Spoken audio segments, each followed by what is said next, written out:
Bismillahirrahmanirrahim. Assalamualaikum everyone. I hope you all are doing well. This is me Muqaddas Bibi. In the previous lecture we learned about the genetic influences on development. Today we learn about the genetic abnormalities and prenatal testing. Genetic abnormality उन abnormalities को कहते हैं जो parent से offspring में transfer होती है. अब ये genetic abnormalities पेरेंट से ऑफस्प्रिंग में क्यों ट्रांसफ़र होती है? ये किसी भी रीज़न की वजह से हो सकती है. चेंजिंग्स आ सकती है सेल डिफ्रेंशिएशन में या सेल डिवीजन में या फिर एक्स्ट्रा पेयर ऑफ क्रोमोसोम की वजह से. डाउन सिंड्रोम एक जेनेटिक abnormality है जो कि एक्स्ट्रा पेयर ऑफ क्रोमोसोम की वजह से होती है अभी. और डाउन सिंड्रोम जिस फीटल को होती है उसमें ये जिस बेबी को होती है उसके ये सिम्टम्स होते हैं: small nose, mouth and ears, slightly bend fifth finger, short stocky build, ये सारी फ्लैट राउंड फेस, ये सारी सिम्टम्स होती हैं डाउन सिंड्रोम बेबी में. अब जेनेटिक abnormality का रिस्क कैसे कम कर सकते हैं? जेनेटिक abnormality का रिस्क प्रीनेटल टेस्टिंग के थ्रू.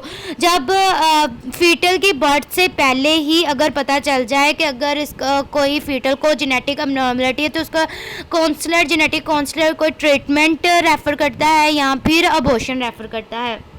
इसलिए ज़रूरी है कि प्रीनेटल टेस्टिंग करवाई जाए. Prenatal testing, genetic counselling and prenatal testing is one of the prenatal testing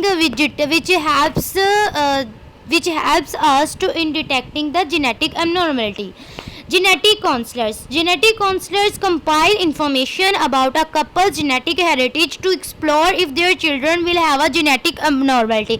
जो जेनेटिक काउंसलर होता है वो सारी इंफॉर्मेशन इकट्ठी करता है जेनेटिक हेरिटेज पेरेंट्स की कि क्या पेरेंट्स को कोई जेनेटिक प्रॉब्लम तो नहीं है, जेनेटिक डिजीज़ तो नहीं है. फॉर एग्जांपल कुछ पेरेंट्स होते हैं, चाहे मदर चाहे फादर है, किसी को भी अगर कोई कैंसर हो या कोई और डिजीज़ हो जो ट्रांसफ़र होती है from one generation to another generation, तो रिस्क होता है कि अगली जो सा फीटल है या बेबी ऑफस्प्रिंग है उसमें पॉसिबिलिटीज़ होती हैं जेनेटिक abnormalities की. तो फिर जेनेटिक काउंसलर है, अगर उसको कोई भी वो डिटेक्ट कर ले कि अगर कोई भी abnormality है भी हेरिटेज, पेरेंट हेरिटेज में, तो वो रेफ़र कर तो उससे पता चल जाता है कि इसमें जेनेटिक abnormality है.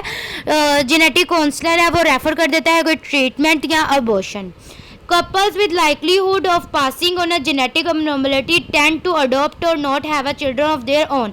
और जिन कपल्स की कोई सॉलिड जेनेटिक abnormality होते हैं, फॉर एग्जांपल कैंसर, वो एबल नहीं होते कि वो खुद चाइल्ड प्रोड्यूस कर सके, do not have a child of their own, उनके अपने बच्चे नहीं हो सकते, क्योंकि अगर उनके अपने बच्चे होंगे तो उनमें भी कोई ना कोई जेनेटिक abnormality ज़रूर होगी या फिर उनका जो कैंसर है उसी के कुछ सिम्टम्स ट्रांसफ़र हो सकते हैं बेबी के अंदर, नेक्स्ट ऑफस्प्रिंग के अंदर.